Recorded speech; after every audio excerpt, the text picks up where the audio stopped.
Alert, new details coming in now on a story that we brought to you last hour.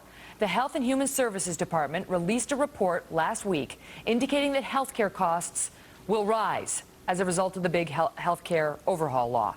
Well, there were some reports out today, one specifically we discussed in the American Spectator, that the feds had that report in hand before the health care vote and reportedly tried to bury it.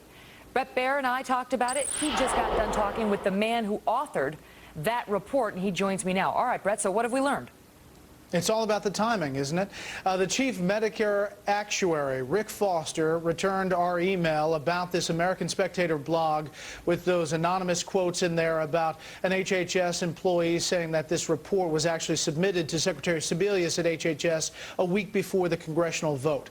He said that is not true. The American Spectator blog is not accurate. He said the facts are as follows.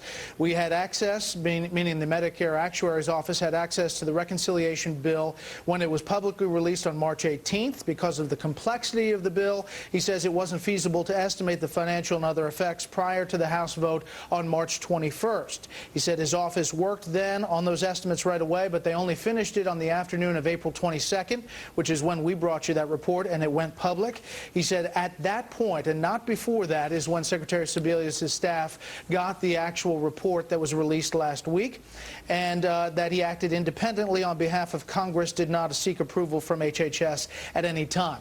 That said, he still stands by the estimate as of last week and points out that they did do an estimate of the Senate bill that also said costs would go up by about $222 billion. That was released before the congressional vote on March 18th, but they didn't have the full estimate of both reports, the reconciliation bill, which became law before the vote. So he's saying the Spectator is completely false, and that is the response that we were trying to get from that office. Very interesting. Glad we followed up, as we always do. We've been trying to get to the bottom of it, and you saw it all unfold live right here. Brett Baer, thank you so much, Brett. Sure.